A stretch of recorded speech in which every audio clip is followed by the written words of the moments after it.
What's good, Wagering World? It's your boy Five Star in Vegas, broadcasting live as always from beautiful Summerlin, Nevada, and with my co-host, my guy, the only Sacramento Kings fan that I know. What's good, Spread Astaire? How are you this morning? I might be the only Las Vegas Raiders fan, if this season continues this way, huh? How's the feeling out there, man? Because up here, they're pretty pissed off.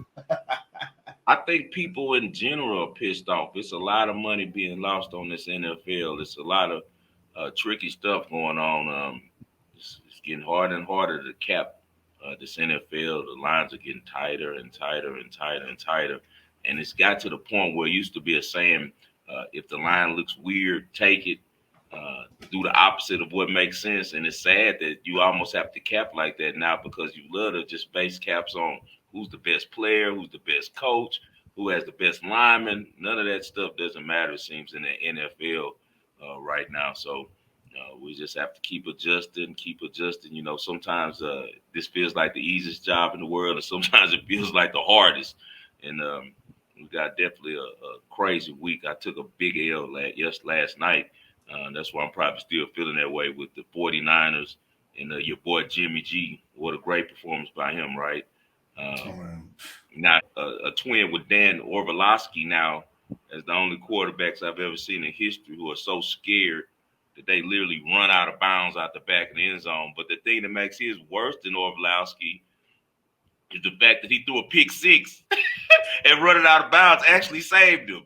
So I'm still getting over the Niners smoking my money last night. They had the Bucks with a no-show. Tom Brady looked horrible, and all of a sudden, Aaron Rodgers wants to play the first half. We'll get to that a little bit later on past, present, future. Let's talk a little bit about Udoka before we get to past, present, and future, man. What information are you getting? I know you are more tapped into the NBA than myself. What are they saying? Have they ever confirmed what really happened? Why Ime Udoka getting suspended for a whole season, which many people say is going to end up leading to a complete termination with the Boston Celtics?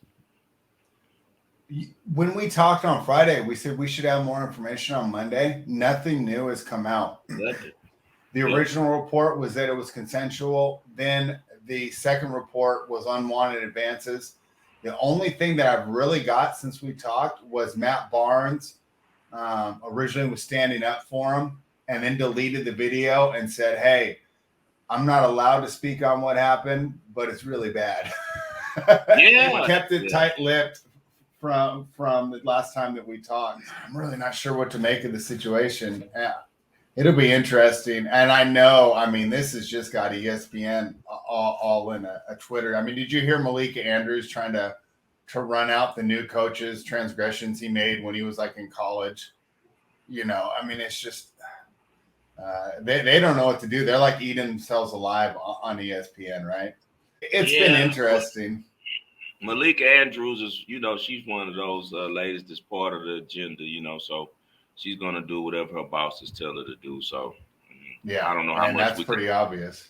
Yeah, I don't know how much we can take from Malika Andrews being from herself and how much of that is scripted or coached up before she goes on the air. But it's a weird situation, man. And just similar to Matt Barnes, I kind of stopped talking about it when it initially dropped. From the information that they originally gave out, I was supporting Udoka in the fact that, this happens all the time. People have transgressions at work, and they were saying at first that he was married, and I was clearing up with people that he's not married. Him and Nia Long have been actually dating for 10 years and have been engaged like 10 years. You know how that goes. It's me and you both have been single guys before in long-term relationships. When it's like that, you're not getting married, most likely, So he's been in a long relationship with Nia Long, and we don't know the insides of their relationship. They might have an open relationship. She might, doesn't care if he sees other people. He might doesn't care if she sees other people. She is a Hollywood actress, from that world. And you and I both know that, they live by a little bit different set of rules in Hollywood than the average American does. So we don't know what's going on in that relationship.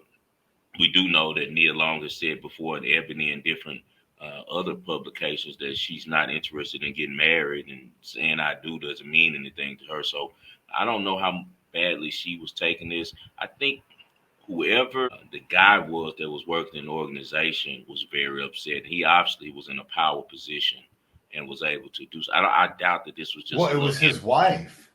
Right, that's what I'm saying. It had to be his wife. It had to be Yeah, the wife of. I'm hearing a vice president, but they're not saying who. They're not yeah, confirming that it's a vice president because we know if this was an intern or something like that, it would have got swept under the rug or something like that. And they're also wondering how did the information get out? Did Udoka's camp release it first in order to get ahead of it, or did the Celtics release it? I initially was thinking, well, maybe Brad Stevens wants to coach again. Maybe Brad Stevens wants to, get back down on the floor again because he's a coach at the heart, and he moved upstairs because the team had stopped listening to him, and then they saw their most success under Udoka. Maybe he was saying, okay, I can get him over the hump now. He's got him to a place where I can get him to the finish line. But it seems like a real weird situation, something we've never seen in the league before with this. And then the fact that it's a year suspension, that's a whole lot of games to be suspended just for having them, cheating on your girlfriend at work. So it's a lot more in depth to this. And as you said, with Matt Barnes, changing his tune, it really makes you think something because Matt Barnes is a guy that's been a part of some pretty shady stuff himself. So if he's backing off of it, it might be pretty bad. So we'll see it. We'll be talking about that. Keep you guys updated as we learn more information about the strange situations going on with the Boston Celtics. Let's get to the past, present, future spread. all right, past, present, and future. You start. I'm gonna have to shoehorn some things in here, but boy, a rough day there for me as a Raiders fan, and a rough day for my pick. I did have the Chiefs -5. Disappointed in the special teams play, of course. Maybe I should have factored that in the handicap. I don't think it should have mattered. Going for it, that weird fake field goal, that was not good at all. Regardless, they still had a chance to win, and that penalty, I thought that was absolutely terrible. Taunting. Let's just take that out. I don't get it. How come they can do it just doesn't make any sense. So really disappointed with that pick and the way the game had turned out. But I guess going forward, I'm happy. Go ahead, downgrade the Chiefs, upgrade the Colts. I still think the Chiefs are one of the best teams in the NFL, and I still think the Colts are absolutely terrible. And it took a confluence of multiple things for them to happen, just for them to squeak out a win. So you guys keep thinking that Matt Ryan's good, and I'm going to get that money back because I'm still not high on this Indianapolis team. No one thinks that Matt Ryan is good. That was just a Vegas heist. That's all that game was. I don't know what the hell Scott Moore's doing beginning of the game. They get a immediate three and out. He fumbles the ball at the one. You know, these rookies, you never know how they're going to deal with the pressure. I've dealt with a lot of professional athletes, and they've told me before. It's been many times that different, people, whoever it is, maybe it's a sole person acting alone or somebody from a group that's called and threatened the players and told them if you do this tomorrow, we're going to do this and do that. That's always been a part of professional sports. We all know there's different little tactics to try to affect the game and different syndicates trying to affect the outcome of the game. And we don't know what went on with Moore, but it just looked crazy for him to start that game out like that. That was just didn't even make sense. And then Andy Reid with that fake kick. We're going to talk about that a little bit later on. Kick the damn extra point. We got our second Hall of Fame coach that might have landed in that realm for that decision. The only thing I could think of, maybe he doesn't trust that kicker. The kicker missed a huge kick. Yeah, it's exactly because it's their backup kicker. I mean, he's not Yeah, he's not the guy they they're started the missing season Bucker. with. Bucker's going to get a nice payday. I think he's already one of the higher paid kickers in the league, but he's going to get a little bit more money because they see that they really miss him because that game should already been put away. It shouldn't even been close, and we're not going to even talk about that personal foul. That's ridiculous call by the referee. I mean, it's nothing in the world he could have called him that could have been worth them giving them another first down. Usually, the referee has enough common sense right there to say, okay, this is a defining point of the game. Let me just tell them, hey man, don't do that again. Or we're gonna, throw a flag. He didn't say nothing, just throws a flag on a huge fourth down. And then sometimes what they would do in those situations is say that it's still fourth down and they're going to apply the personal foul, to the kick or whatever. So I don't know what that was all about, man. It was real shady and interesting how the coach continued to get chance after chance and then just perfectly scripted. They get the ball and run it down till there's no time left for the Chiefs when they score. So, and the Chiefs only scored 3 points after halftime. How many times have we seen that before? So, a lot of crazy stuff went on in the NFL yesterday. Actually, the top three public quarterbacks lost: Allen, Mahomes, and Justin Herbert. All lost straight up money lines. So I know Vegas had a field day with that. We'll get right back to the NFL. I'll get to my picks real quick. I had Washington State plus 6.5 at Oregon. You had them with me. I know that we can't believe Dog. it. That was the craziest game. It's hard to say it's the craziest game I've seen because these games are getting weirder and weirder and weirder. I can't believe that. It was fun. My life. It wasn't fun to me because I had like 5K on the money line. It was, so it wasn't it was fun to me. Oh, you had the money line. I had a money line, okay. man, and I was already counting my duckies. You know what I mean? Like Yeah. the game was over. And I gotta give some props to Bo Nix, man. Bo Nix played his butt off, man. He's made some plays. That coach really is using him correctly with Oregon because he understands he's not a pocket passer, so he's allowing him to get to the outside, roll in the pocket, and different little things so he can see the field better. He threw a strike on 4th and 2 that changed that whole game. It was 4th and 2, maybe 5 minutes left in the game. About 5 minutes, a little bit under 5 minutes left in the game in the fourth quarter. 4th and 2. Washington State's up 2 scores at this time, and he throws a strike. A linebacker literally had his hand inside of the receiver's chest when the ball got there, and he still was able to corral it because it was such a perfect throw by Nix. And they end up scoring on that drive, and then they come back on the next drive, stop Washington State, and score again. And then Cam, man, I don't know what happened. He got lazy on one pass, and instead of looking when he threw the screen passes, which is a regular part of the offense, is the screen play. That's kind of like their extended run game. He just threw it without looking, and the DN made a fabulous play, jumped up, made a J.J. Watt type play, and intercepted the ball and took it back. And now it looks like we're watched for even the covered in. But once again, Cam Ward shows why I wagered on him and why I say he's a great quarterback. He makes an unbelievable throw down to the receiver, man, right at the buzzer, and they end up stopping the clock because, of course, the first down change moved, and they end up scoring on the last play of the game in order to get the cover and only lose by 3. Very exciting game for those who are just betting a little $20 on it, but it wasn't exciting to me. It was heart-wrenching, and I'm glad we were able to pull it out with the points, but I'm still hot about the money line. But it goes that way sometimes. We turn the page and we keep it moving, man. We've been doing this a long time, and one thing we know about these breaks, they end up evening out at the end of the year. You got to trust your handicap. Clemson and Wake Forest, another exciting college football game. I told you guys Wake Forest plus 7 was the play. It's crazy that Clemson went for 2 and locked it in for us, and unnecessarily went for 2 because it wasn't even the third overtime. It was the second where they could have still kicked the extra point, but Dabo Swinney decides to go for 2 right there, and it didn't work out for them, but they do get to stop it, and therefore we get the cover with the plus 7 for Wake Forest holding up as they lose by 6. Outstanding game, I think 51-45.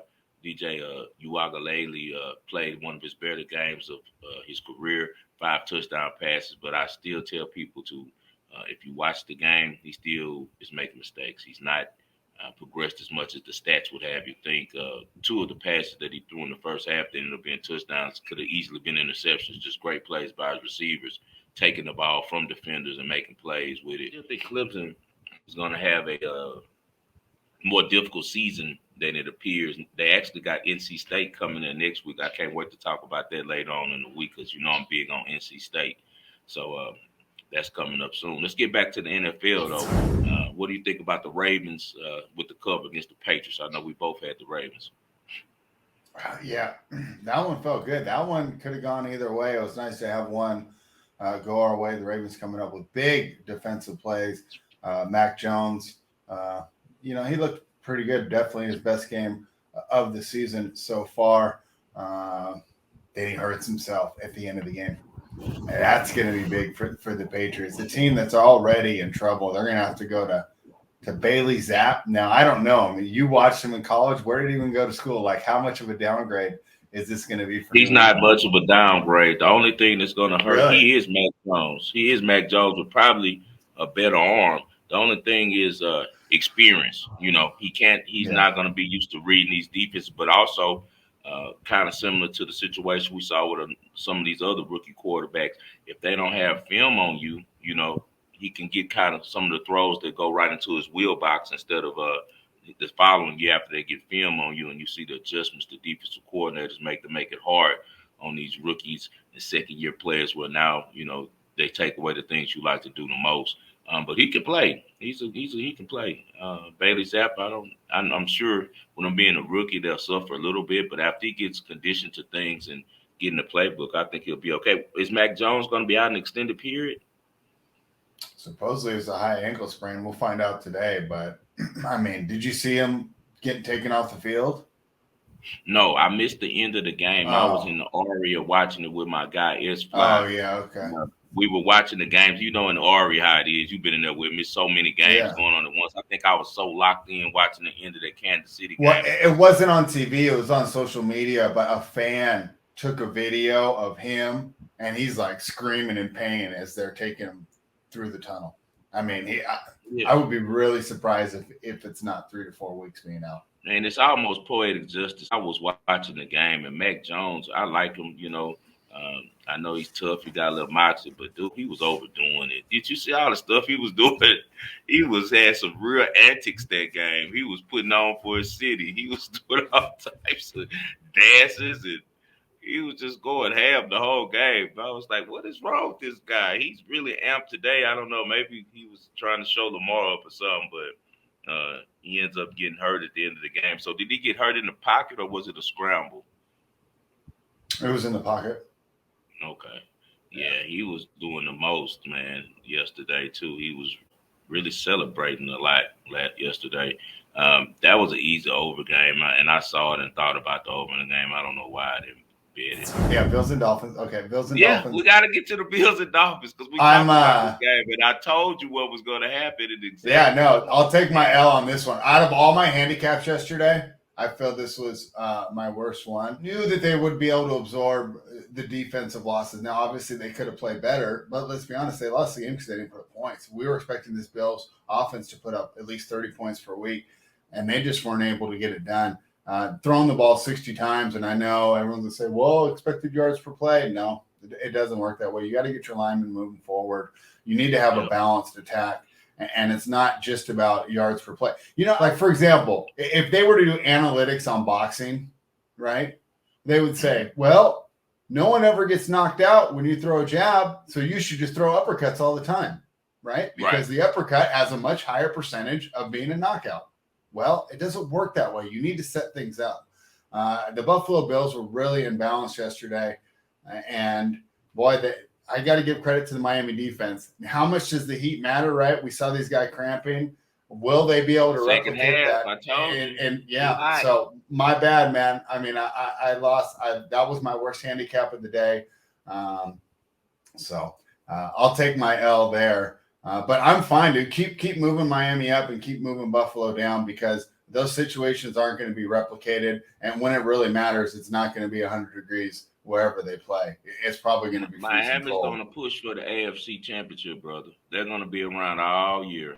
Believe that. And the reason why is Mike McDaniels is cold. He's a good coach. He knows how to play whatever the game calls for, whether it's a shootout, a defensive matchup. He knows how to adjust his play calling to go with it. And he has an advantage every week. As long as Waddle and Cheetah stay healthy, he has an advantage. Those are the two best wide receivers together in the whole league right now. They have too much speed. They have two number ones, and he's built up Tua's confidence. Tua is throwing strikes. When people are open, he's hitting them. So we're seeing Tua go back to almost the same efficient guy he was at Alabama. The books did some tricky stuff on that one, too. You remember he got hurt before the half, and most people thought that he wasn't coming back after halftime because concussion protocol got involved, and they ran the line up to like 4.5 Buffalo second half. And at MGM, I saw all those people just running up there betting that money, man. And I was like, I'm going to just stay where I'm at with the Dolphins plus the points and with the plus 160 because we don't know what's going to happen after halftime. And sure enough, Tua trots out there, and now everybody's looking like, oh. But it ended up being, as I told you, that the defensive backs and the defense for the Dolphins will be the difference. I knew that they matched up well with Buffalo's offense, man. Miami has some really good playmakers on the backside on their defense, and they also have a good pass rush. And Melvin Ingram was a big addition to that team, and they also had a kid from Miami University on the other side who's up and coming. They are a good team, man. they're a good team, man, and they Yeah, have the I got to right. give them their props. Yeah, they're a good team, man. They have the right coach that knows what to do with them, and as long as they don't get a major injury, Miami's going to be around all season. I'm telling you, because they have the type of game that can travel. When they go into these cold conditions, he's just going to run the ball. You know, he runs out some of the best uh, offensive running plays in the league. He learned a lot from Shanahan. They're just going to run that stretch on you, and he got the perfect running back to do that with. So, and he has a bunch of them. I really like Miami, and I really, most of all, like their coach, and I think that he's going to be one of the better coaches in the league as time continues, man. He's going to be right up there with Sean McDermott as one of the best young coaches. All right, let's get to the Packers and the Bucks game. Horrible game. What is there to talk about? Tom Brady, the reason he went to Tampa Bay was because of all the weapons, and without the weapons, it was really hard for him to move the ball. Green Bay looked okay. I mean, you got to give them credit because they were able to withstand the heat, right? A Northeast team or a North team going down to Florida. They were able to take care of business there. But I really felt that a lot of it was just due to Tampa's inability to move the ball. And when you have a guy like Brady who really wants to play within the system and let his guys make plays, he doesn't have guys that are going to make plays right now. So this team will get better. This team, Tampa Bay, will still be a threat in the playoffs once they get healthy, assuming that. I mean, we've talked about health for a while, right? And you got a guy like Julio Jones. He's consistently had issues. Godwin's been in and out of the lineup his whole career as well.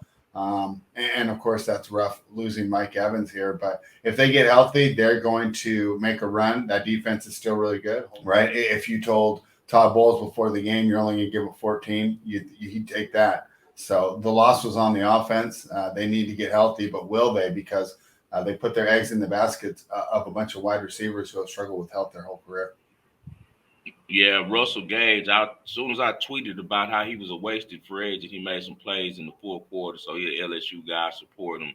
I'm glad he was able to step up. He's definitely hurt himself, but I could tell that on the sidelines after that fumble, Brady must have had a word with him, and whatever word that he had with him affected him, where he really was giving his all and trying his best. Russell Gage did step up some. I'm proud of him for that because he really struggled, and he's the only guy that they can go to without Mike Evans. The thing that I got from the offense is this: Tom Brady not practicing enough.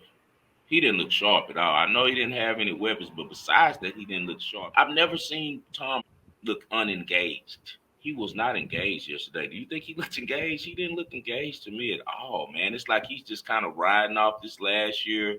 It's really making me start to believe that he's actually having problems at home with his wife, and that these reports that we're hearing are very true, because he doesn't seem laser focused like we're used to seeing from Brady.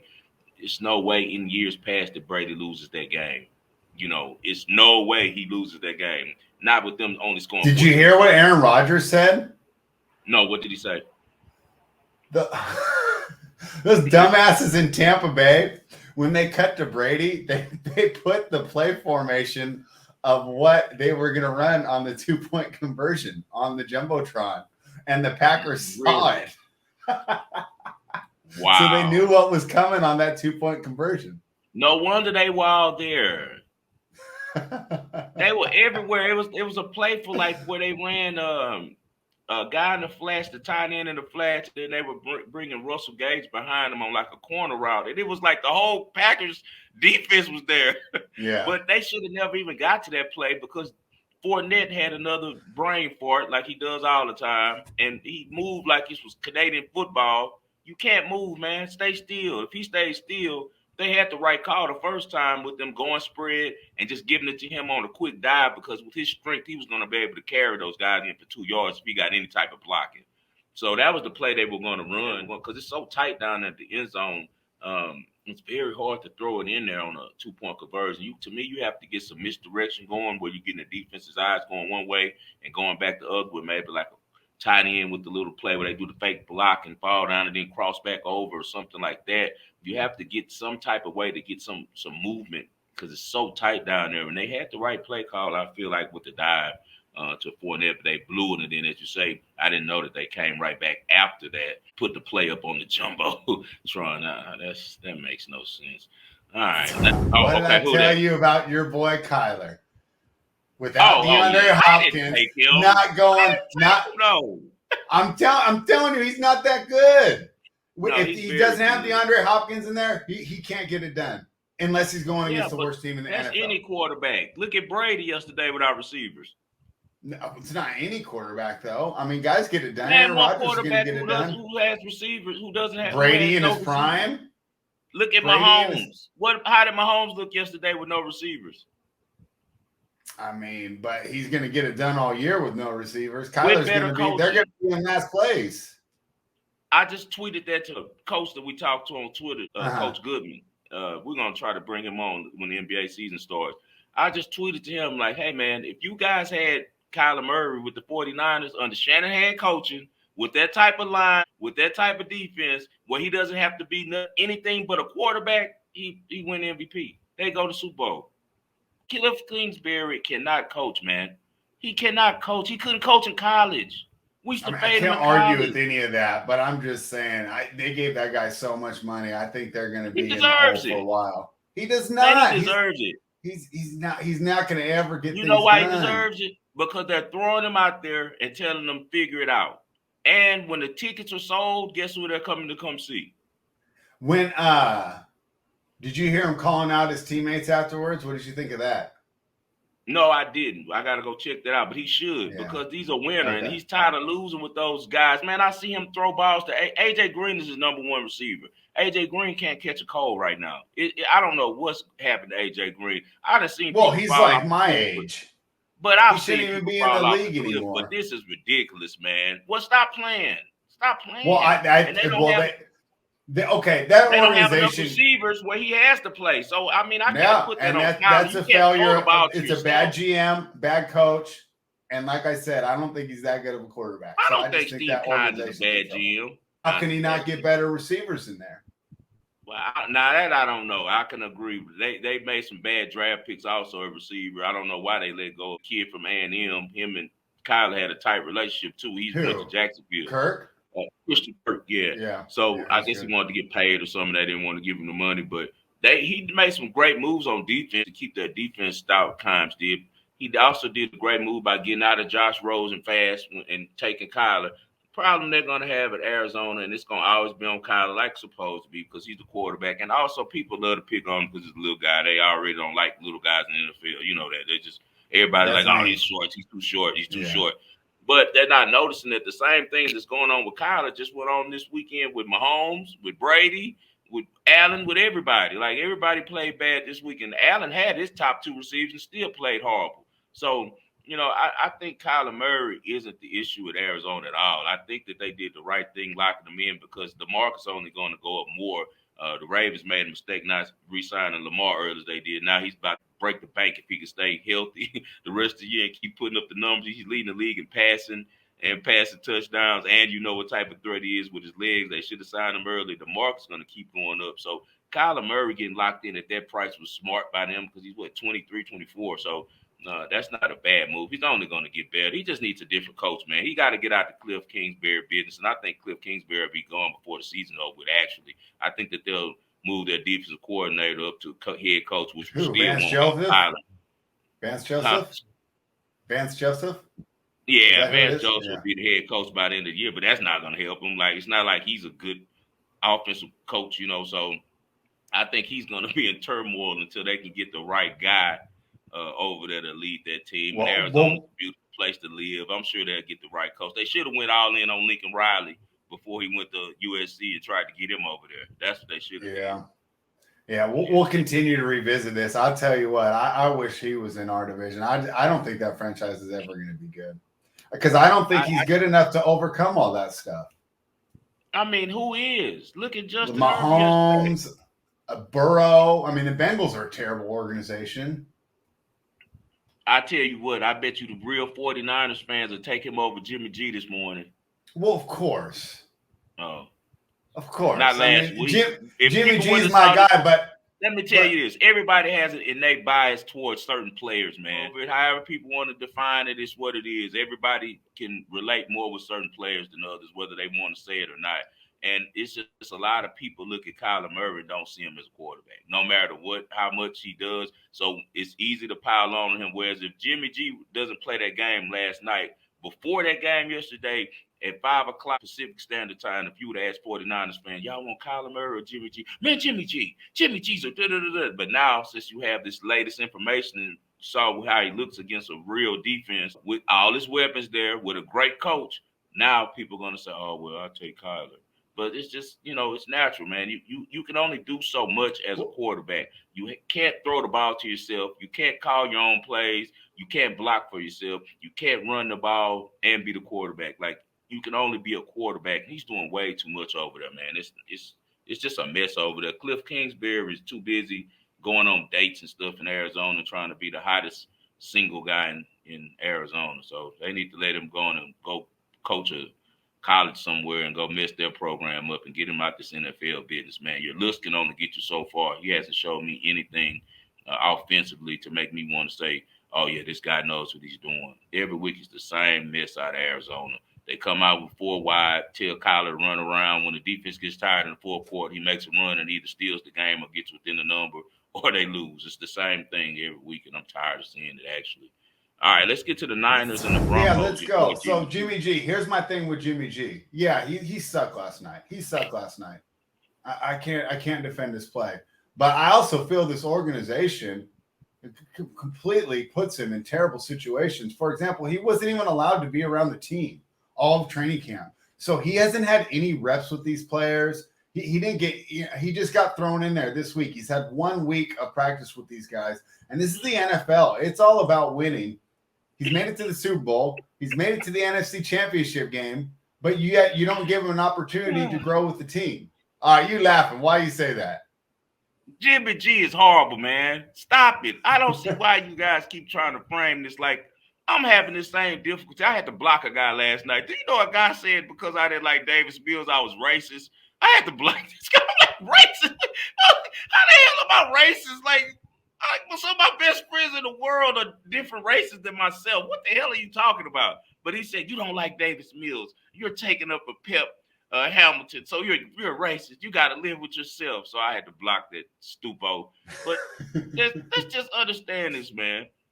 Jimmy G just isn't that good. The 49ers is one of the best franchises in the world. The 49ers are one of the best ran franchises in the world. The only time they've ever been good is when they had Kaepernick and when they had Jimmy G. They've been terrible all the other times with every other quarterback. Well, I know one thing. Garoppolo has a ceiling, and this is what John Lynch and Shanahan was trying to tell the world, and nobody wants to listen. We could put Jimmy G out here and go 9-8, 10-7, lose in the playoffs. Or we could try out Trey Lance, let him get destroyed this year, and maybe he gets some reps, maybe see what's going on. But his talent level is better than Jimmy G, so that when he gets accustomed to the system in the NFL, he can take us farther. He might could take us to win a Super Bowl. But if he can't, at least we can get this playing time out of him now and see what he is. And unfortunately, with the injury, that now they're set back another year and another year of Jimmy G business. Yeah, but first of all, he would have made the Super Bowl 2 years in a row if Jaquiski Tartt catches that pass. And we were on the Niners last year, right? Yeah. We like that team. Yeah. But it wasn't Jimmy G while we were on him. Yeah. We weren't on him because of Jimmy G. I'm just saying, like, he could have been in the Super Bowl 2 years in a row. He would have smoked another one. The Bengals would be the world champions right now.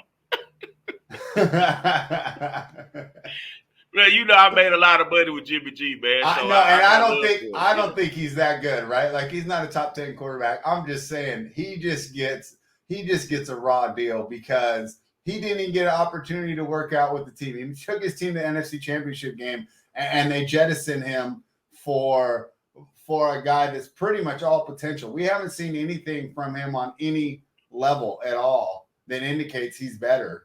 But because he has more potential. They've seen something in practice, man. If he's weren't played four, but the practice wasn't that good. There's a reason they didn't get rid of Jimmy. Yeah, his practices weren't that good to give them what they wanted for Jimmy G. They were trying to get, and they needed an insurance policy just in case, for him as well. But I'm just Jimmy G. You can't lose that game last night. I'm sorry, man. The team only gave up 9 points. You know, I can't argue with that. It was a bad how many of performance last those? night. And how many you gave away 2, and you lost by 1? That running out of the end zone was at this stage of his career. That's uncalled for. That's just unacceptable. And that's just unacceptable. It's no way you should do that as a professional. They'll get on a punter's back for doing that. But this is the quarterback. You can't run out the back of the end zone. I'm sorry, man. So, Jimmy G, man, I thank you for last year. We had a great run together. But I won't be betting on you much this year. We had a great run together in the playoffs, but I will not be betting on you this year. I will not be betting on Jimmy G. But who do the Niners have next week? If he has a comeback game next week, who do they have? If they're at home, he throws. They're against the Rams on Monday Night Football. Right now, he might struggle again. How are they laying 3? You got to be kidding me. The Niners are laying 3 at home. The Niners might win that game. He might play better than that one. All right, I'm going to talk to you because I want to just bet the Rams right now. You got to be kidding me. +3. Right. It seems like it, right? Don't the Niners always beat the Rams out? The under's the bet. The under's been the bet all season. But it's season. Low. It's already 43. Yeah, the under's the bet all year, man. The under's been killing it on the NFL, man. None of these teams can do anything. It's supposed to be such an explosive offensive league, but it seems like the defenses are controlling all of these games. All right, that's enough about Jimmy G. Let's get to the present, man. All right, tonight we're heading to New York to watch the 2-0 Giants take on the Dallas Cowboys. Right now, I have it even on Bookmaker. You talked about the under. The books are adjusting, man. They put up a 39 for this game. We haven't bought in on the Giants, but I don't think the Cowboys are that good. So I think this is a really tough game to handicap. I think they did a great job of pricing this out of this under. I might do like what I did on Thursday night, hope that they start slow and then get an over like in the mid-30s because it just seems like these guys will be able to score some points. I lean towards the over, and I don't even know what to do on the side because this is 2 teams that I just have a lot of disdain for. I want to fade them both, and they're playing each other. What do you think of this game? Giants are nothing for me just because they're at home, and I like their coach a lot better than I like Mike McCarthy. I'm not a fan of Mike McCarthy. I'm sorry, and especially not without Dak at the quarterback.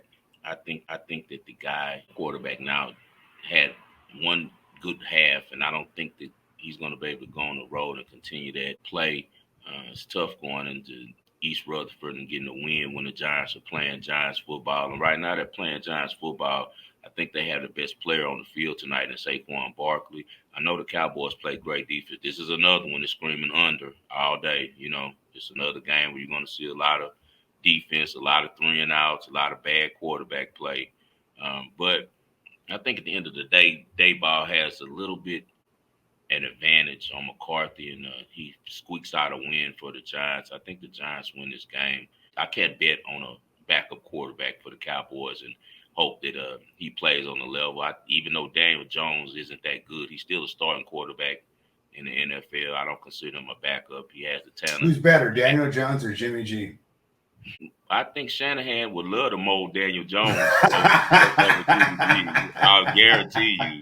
He'd love to take that 4.6 speed, 6'4", and arm and say, hey, I can fix him, you know? Yeah. Jimmy G, man. Jimmy G needs to retire. He needs to become a model. He'll make a lot more money. He needs to do like Eugenie Bouchard and just become an Instagram model or something. That'd be a good celebrity couple. Yeah, that's what he needs to do, man.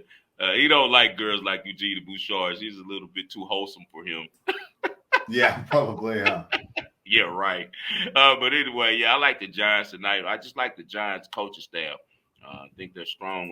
Got a great defensive coordinator, a great mind, and Dayball on offense to do just enough. He knows he's working with a limited options with the quarterback. There's certain things that Daniel Jones can do and certain things that he can't do, and he's figuring out ways to make it where they can produce winning football. I know people saying they only won by this margin of points, and there's 2 games that they won. It doesn't matter. A win's a win, and they're 2-0, and I expect them to be 3-0. Be right there with the Eagles, but they have no chance against the Eagles to win the NFC East because the Eagles looked really good yesterday on the road at Washington. Their defense is outstanding, man, and then Jalen Hurts is like he has his mind on being an MVP in this league. So I do like the Giants tonight to upset this. I guess they're favored by 1, so I guess the Cowboys is a small favorite. Yeah, the more that you're talking about it, I think I might want to get involved with the Giants tonight. Yeah, that actually makes sense, right? Yeah. You make a good point, right? Cooper Rush had his one good game, and whoop-de-doo, and they got their little and just one big half. He didn't even do anything in the second half. The first half was all they needed. It ended up their defense was able to stir it up enough, but we know how the Cowboys defense is. They'll have a mental lapse or something tonight, and one of the receivers for the Giants will get behind them. And I think whoever gets to 20 on this game wins, and I think the Giants can get to 20 before them. I just can't trust Cooper Rush on the road as a backup. I'm sorry. I just can't do it. All right. What you got for the future? Let's get to the future, man. We got to check out Jacksonville. Remember, we were texting about that yesterday. Jacksonville might be the best team in the AFC South. For some reason, the books are still sleeping. Think they must haven't watched the Colts games. The Colts are even money to win the AFC South. That's laughable. I'll even take the Titans over them. That's laughable to think that the Colts are going to win the AFC South. Right now, the best bet is the Jags at plus 250. I feel like the Jags are right in that area you want to be at as a team where they're young, they don't know any better, but they're old enough to know what to do. And they have the right man leading them, head coach, and they have the right quarterback. Trevor Lawrence is starting to look like everything we knew he was going to be, and that's a franchise quarterback. You look at him, and then you look at Davis Mills, and you see the difference between a franchise quarterback quickly. Trevor Lawrence is that guy, and he doesn't really even have a lot of weapons at receiver, but he's putting the ball on the money. Just get open, he's going to get it to you, man. And as you know, he's very athletic and can scramble and make things happen. I like the way that this team is headed. I think they're going up. I think that their defense is playing really aggressive. They have a 2-headed monster at the running back position. It seems like that was a dominating performance by Jacksonville yesterday at the Chargers. I know that Herbert was hurt, but that still was an absolutely outstanding performance, man. Word was that Herbert wasn't even going to play, but he played anyway, and he didn't look too effective. But Jacksonville made him look ineffective because of the defense that they played. Their D-line is serious. They get a lot of pressure on the quarterback, and as I said, they have the right coach and the right quarterback. And if you have those 2 things straight, you're going to win a lot of games in the NFL. So I really like Jacksonville as a stock to invest in at plus 250 to win the AFC South. I think they beat the Texans twice. I think they split with the Colts at least at the minimum, and I think at the minimum they split with the Titans. They have a great record against the Titans in the division. For some reason, the Titans have struggled with them anyway, especially at Jacksonville, even when they're at their best. So I like Jacksonville to sneak out and win this division. I can't argue. And what I'd like to say is how important is coaching? Right. Look at the difference between Trevor Lawrence now with a real NFL coach. And you look at the Chargers and you think, boy, what would Justin Herbert be if he had a real NFL coach? Because Brandon Staley, at least offensive coordinator. Yeah, Brandon Staley's not getting it done. And the fact this just shows you how bad this franchise is. The fact that they let him go out there looking like that. I mean, that's just not. I mean, what are you doing? Let's get to kick the damn extra point and talk about these guys. Right there. Let's go right there, right now. Kick it off, man. Brandon Staley. Let's talk about that spread. What the hell is he doing? They're down 28 points in the second half, and he still has Justin Herbert out there throwing the ball and running around when you know his ribs are all messed up. It's some NBA stuff where the players are running it. I know that Herbert did want to play, and the organization caved. No, that's his leadership for a reason. You have to make the tough calls. You have to make uncomfortable decisions and have uncomfortable conversations if you're going to be in the position where you're the one demanding accountability. And that's not happening there in Los Angeles. And this has forever been a poverty franchise. Dean Spanos has forever been one of the cheapest owners. Even the move to Los Angeles just shows how short-sighted and greedy this guy is. And to a certain extent, what's the point of having all this money? Like, I mean, aren't you going to die soon? Like, what's the difference between having 500 million, 800 million in your bank account? I mean, it's just unbelievable what this guy does over and over again. There's a reason that Eli Manning didn't want to go there 20 years ago. And now Justin Herbert looks like he might suffer, a fate that's going to be terrible just playing for one of the worst ownership groups in the league. Now they can fix this, but I mean, you got to remember, this is the team that fired Marty Schottenheimer and never has done good since then. That's been their best season still. And they fired him after the season. This franchise continually makes blunders. And once again, they showed they have no spine, no backbone, no accountability. They lucked into getting Justin Herbert there in the draft at pick number 6, and now they're going to ruin all that good equity that they got. So Brandon Staley, being a coach means having uncomfortable conversations with your players and means holding people accountable. And at the end of the day, it's your decision to make, not the players. This is not the NBA. This is the National Football League, and strong coaches win. Do you think Bill Parcells would have let him go out there? Do you think Bill Parcells lets the quarterback decide when or when he's not going to play? Or do you think Bill Parcells says, no, the trainer told me that you're not ready to go. You're our guy. I'm trying to win for the next 10 years, not 1 week. Absolutely terrible decision by Brandon Staley. And what's worse about him, what really gets him on here he's the all-time leader on kick the damn extra point. The reason why he's on here again, we're actually going to do 3 on here real fast, because it's a 3-headed monster this week. It was some bad coaching going on this week in the NFL.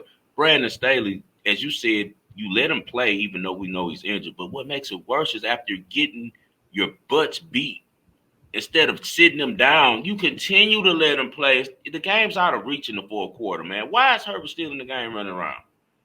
That makes He's afraid of him. He's afraid of him. That's not leadership. Leadership is having tough conversations and uncomfortable conversations, and you have to work it out. If you're so afraid of pissing off your star player that you're not going to do what's right for the team, you don't have the measure to be a head coach. Go back to being a coordinator and let someone else handle it.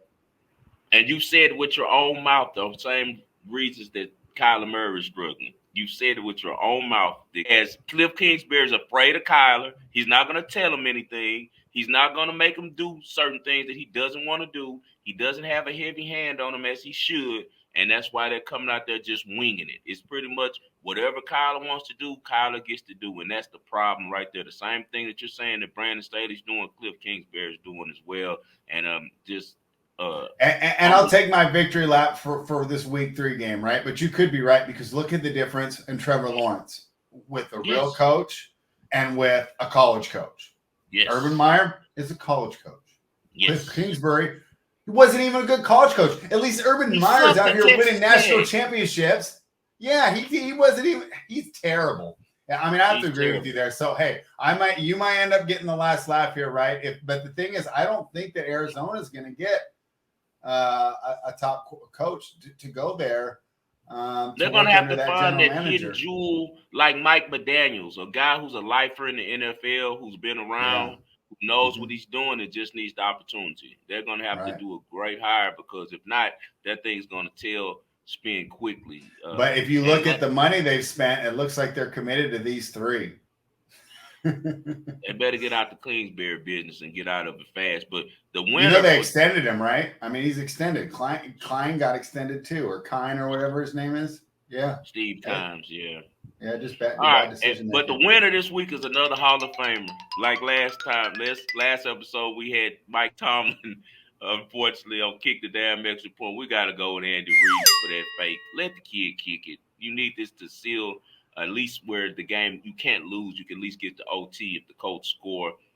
You're from 25 yards. Me and you could have made that kick. We made that kick and punt, pass, and kick when we were little kids. And you're going to run a fake field goal kick? Come on, man. Come on, Andy Reid. You know better than that. The worst possible decision. Let's say you say, you know what? I don't trust my kicker. Are you going to have your punter throw or Patrick Mahomes? You have arguably the best quarterback in the game. Just let him run a 4th and 7 then. I'll take Mahomes and Kelsey. I'll take Mahomes and Kelsey to get 7 yards against that defense with no Shaq Leonard, Darius Leonard.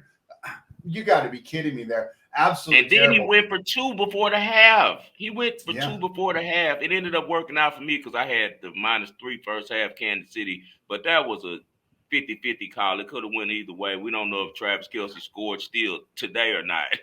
Yeah. So I don't like Andy Reid's decision making. I think he cost the Colts the game last game. I know you're a Hall of Famer, Big Andy, and I know you're one of the best in the league. But for this week and this week alone, and it really applies this time, kick the damn extra point. Can I point out the fact that we've had so many bad coaching issues that we haven't had Josh McDaniels on here? And the Raiders have the worst record in the NFL. He's an honorable mention alone. We don't have one particular decision to point to with Josh McDaniels. It's just overall a lack of preparation for the team. And boy, you talk about how important coaching is in the league. Although, to be honest, I don't think Carr's that guy either. No. There's been one constant these last 8 years with the Raiders being mediocre, and it's Derek Carr, because he can give you great games, but you can't count on him week after week to show up and be the guy. And now, kind of like Arizona's locked in to this kind of, Kyler and Cliff and Kimes, because Devontae Adams came to play with Carr. Now we're kind of locked in there with the Raiders for another couple of years. Really disappointing, because Las Vegas should be one of the best markets, and it's going to end up being like the Chargers, where everyone's going to take over their stadium. Yep. Because Raiders fans aren't going to want to go to travel that far, because most of them don't live in Vegas. They live in Los Angeles or Northern California. And then if you're a team, like let's say you're the Minnesota Vikings, where do you want to go? Do you want to go to Chicago, or do you want to go to Las Vegas for your week out of town to go see your team? You're going to go to Las Vegas. That's another reason why everyone wants to go see the Chargers. Did you see how many, even Jacksonville, which doesn't travel that well, had a lot of fans yesterday, because people are like, I want to go hang out in LA for a weekend. Right. And why not? It's a beautiful place to be. Las Vegas, same thing. Do I want to go hang out in about Houston to take over? It's everybody I know from Houston's coming down for that Raiders game. So great point right there with that, man. We're going to hit him with a spread. He deserves it. Yeah, Josh McDaniels, man, kick the damn extra point. For real, man. Let's get this ball and parlay, man. Let's get him. We're staying off the NFL tonight. Yes, definitely. All right. My pick, I went with a young player who I'm really high on here. And this is a weird time of year for tennis, because what's happening is a lot of these players, the big name players, they don't care anymore. They're getting their appearance fees. They've already got their points for the year. There's not a lot of points at stake in these tournaments. The younger players, these points really mean a lot to them. So I went with the player who I'm really happy about the way that she's developing. And boy, it looks like the line's moved about 10 cents during this episode. But Erica Andriva is a young player from Russia. She's got great ground stroke. She just needs to work on the serve, which is the case for a lot of young up-and-coming players. They really need to get their serve going to compete at the top level of the WTA. But she's going against a player in Dalma Golfi, who's not going to be able to take advantage of her lack of serving. I think in any extended rally, Andriva is going to have the advantage. So I'm going to take Erica Andriva on the money line. If you can't find it, this is in WTA Parma, and it will be played while you're probably sleeping tonight. Looks like it's going to go off at 1 a.m. Pacific time, 4 a.m. over on the East Coast. All right, and I'm rolling with the Blue Jays. I'm going to give out the first five, but I also like them for the game. The Yankees have won 7 straight games. It's time for them to take an L, and they're facing a team who plays them really well. The Blue Jays are 4-1 in the last matchups against them. On the mound tonight, we got Gosman, and we had Severino for the Yankees. Severino is a good pitcher, but he struggled with the Blue Jays. The last time he faced them, the Blue Jays went off for like 6 runs against them in 6 innings. And I really like Gosman. He's pitched pretty well against the Yankees. Beat them a little bit earlier this year. In the matchups, the Yankees are 1-4 in the last 5 meetings. They're also, Toronto is 4-0 in the last 4 Monday games that they played, and they're 7-1 in their last 8 games during game 1 of a series. The Yankees, as I said, it's just time for them to lose. They've won too many games in a row, and they're facing a team with just as much batting power as they have. I think that the Blue Jays are hyped for this game, and they come out on fire, and I think they get to Severino early. So we're going with the Blue Jays first 5, and you can put just a smaller amount on the whole game. I don't trust either of these teams' bullpen, but the Yankees' bullpen has really been struggling.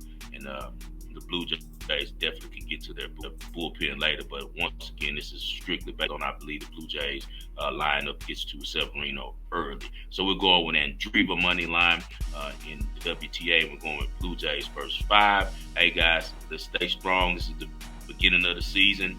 You know how it is. We have to get these markets and all these things in order, and we will. And we're going to continue winning like we've done over the past decade. Anything for the people spread before we get out of here? I know. See how exciting this game is tonight. Another under. Another could be another sleeper. We pray for football season all year. Then when we get here, sometimes it gets a little difficult, but it's okay. We're going to keep doing this because this is what we do, man. And we appreciate you guys for tuning in. Follow my guy Spread at Spread Astaire. Follow me at 5 Star in Vegas. Fill out the 5. Best of luck to you all tonight. We'll see you on Wednesday.